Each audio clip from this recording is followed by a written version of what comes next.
بھٹی صاحب ایک سوال یہاں پہ اٹھتا ہے، جس طرح ابھی جھگڑا صاحب فرما رہے تھے کہ اگلے 1-2 سال بڑے مشکل ہیں، اور یہ بات تو میاں نواز شریف صاحب خود بھی یہ کہہ چکے ہیں، لیکن اس طرح ایک باہر کے بندے کو لا کے خزانے کی چابی پکڑانا، کل کو جب ایک مشکل فیصلے ہوں گے اور آئی ایم ایف کہے گی، ظاہری بات ہے ٹیکسز کے حوالے سے اور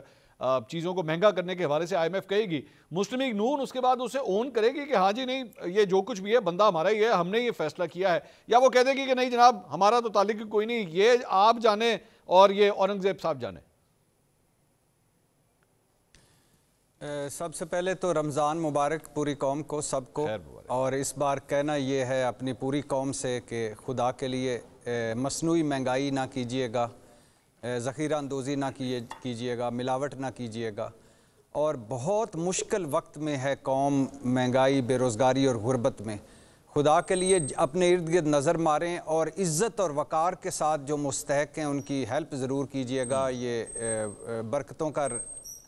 مہینہ ہے، اللہ آپ سب کی عبادتیں قبول کرے۔ دوسری بات یہ ہے بھائی جان، اورنگزیب صاحب سنا ہے ان کو شہریت دی جا رہی ہے، اور سنا ہے کہ وہ 3 کروڑ کی نوکری اور ڈچ شہریت چھوڑ کے آئے ہیں، اچھی بات ہے، بہت اچھی بات ہے، ورنہ پورا ملک، میں کہتا ہوں کہ امریکہ مرد آباد ریلی میں اگر ویزا کھل جائے تو سارے سٹیج تک خالی ہو جائے، چلے جائیں، پورا ملک باہر ہی جا رہا ہے۔ اب اس کی ایک تو یہ اورنگزیب صاحب، دوسرا مجھے جو خوف آ رہا ہے اور پریشانی ہو رہی ہے وہ یہ ہے کہ جو ان کی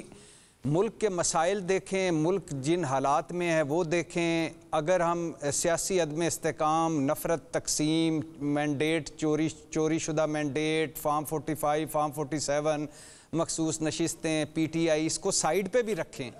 تو اگر ہم صرف یہ مسائل دیکھیں اپنے ملک کے، معیشت کے، گورننس کے، پرفارمنس کے، تو آپ مجھے یہ ٹیم جو چنی گئی ہے، جو شہباز شریف صاحب نے 19 رکنی ٹیم چنی ہے، میں تو خوف آ رہا ہے مجھے کہ اسحاق ڈار صاحب کو خارجہ تھما دیا گیا ہے۔ اب مجھے نہیں سمجھ آتی کہ اس وقت جو ساری جنگیں خارجہ امور فرنٹ پہ لڑی جا رہی ہیں، اس میں پہلے 16 مہینے ہم نے بلاول کو بھگتا، اور بعد میں پتہ چلا کہ 56 دورے کرنے والا بلاول تو انڈر ٹریننگ تھا، اور پھر اس جام کمال کو تجارت دے دی ہے۔ اب مجھے نہیں پتا کہ جام کمال صاحب تجارت میں کتنے ایکسپرٹ ہیں۔ خالد مقبول صدیقی کی پہلے بھی ہم کہتے تھے پی ٹی آئی کے دور میں، اور اب پھر آئی ٹی یا سائنس اینڈ ٹیکنالوجی دے دی ہے، مجھے نہیں پتا چلا وہ اس میں کیا کمال دکھائیں گے۔ رانا تنویر صنعت و پیداوار، اب مجھے نہیں پتا کہ رانا صاحب کتنے ماہر ہیں صنعتوں میں، کتنی وہ صنعتیں بند پڑی ہوئی چلا پائیں گے، کتنی پیداوار ہماری ہوگی۔ ریاض پیرزادہ کو ہاؤسنگ دے دی گیا، آپ اندازہ کریں ریاض پیرزادہ صاحب کیا کریں گے۔ اویس لغاری صاحب کو جو قرضوں میں اور خسارے میں ڈوبا ریلوے تھما دیا گیا ہے، اب مجھے نہیں پتا کہ وہ ریلوے کے کتنے بڑے ایکسپرٹ ہیں۔ سالک حسین کو سمندر پار پاکستانیز اور اوورسیز پاکستانیز اور انسانی حقوق تھما دیا گیا ہے۔ اب مجھے نہیں، میں حیران ہوں کہ سالک صاحب کا اس سے کیا تعلق بنتا ہے۔ علیم خان صاحب نجکاری ان کو تھما دی گئی، اور آج چیمہ صاحب جو بڑے خوش نصیب ہیں کہ وہ پی ڈی ایم 1 میں بھی تھے، نگران میں بھی تھے، اب پی ڈی ایم 2 میں بھی ہیں، تو وہ اقتصادی امور ہیں۔ تو ایک تو یہ ذہن میں رکھیے گا کہ اس طرف کیا ہو رہا ہے، یہ وزارتیں اور ان کے لوگ اور ان کی وزارتیں اور ٹارگٹس۔ بھٹی صاحب میرا ایک تو سوال ہے، ایک سوال لے لیں، آپ نے سب کے نام لے دیے سر، میرا تو ایک بیسک سوال ہے، اس کے بعد ڈاکٹر طارق فضل چوہی صاحب بھی اس کا جواب دیں۔ سر نواز شریف صاحب کو کیوں نہیں استعمال کیا گیا؟ نواز شریف صاحب کا ایکسپیرینس ہے، سابق وزیر اعظم ہیں، سابق وزیر اعلیٰ رہ چکے ہیں، بٹ گورننس کا بڑا ان کا ایکسپیرینس ہے، انہوں نے وزیر اعظم تو چلے نہیں بنایا، لیکن ان سے اور کچھ نہیں تو ایک سینئر مطلب خارجہ کی اگر آپ ان کو دے دیتے، نواز شریف صاحب کو دے دیتے، یا خزانے کی چابی آپ ان کو دے دیتے، وہ تو وزیر خزانہ بھی رہ چکے ہیں پنجاب کے اندر اور بڑا اہم پورٹ فولیو رہا ہوا ہے، تو آخر ان کے ایکسپیرینس سے فائدہ کیوں نہیں اٹھایا گیا؟ میرا خیال ہے کہ ایک تو